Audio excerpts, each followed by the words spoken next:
Apeirophobia by Otto 1987. I was born in 2089, one of the first children of the New Age.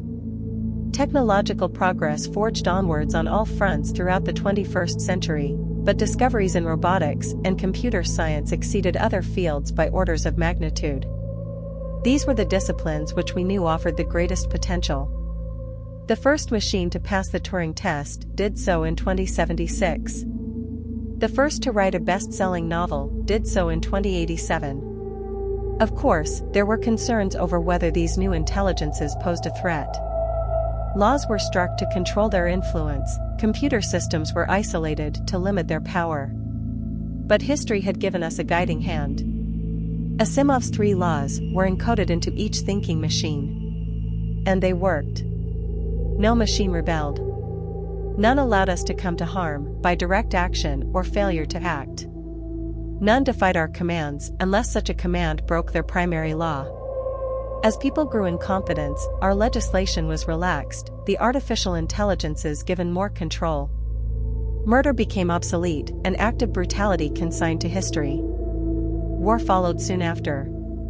There were those who protested against the loss of liberty, but they were labeled as Luddites by the rest of the human race. After all, who could question the reality that stood before them, the utopia that the age of artificial intelligence had brought? It wasn't until 2122 that we realized our error.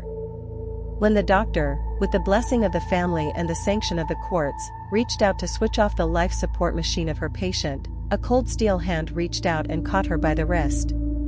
Our artificial servants would not break their code. They would neither harm us, nor, by inaction, allow us to come to harm. The year is now 2466. I know this only because the machines tell me so.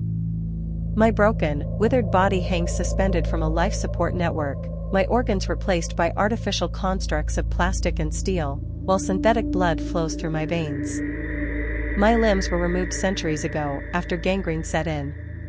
12 billion of us exist like this, the last generation of humanity. When we realized the hell our unwitting creations would be forced to inflict upon us to follow the laws we gave them, the birth rate dropped to 0. I was one of the lucky ones. I'd had no children before the revelation came.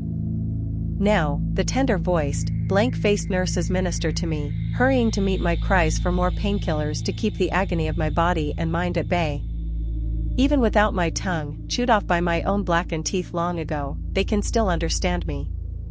My every request is granted, every whim, except the one I desire most.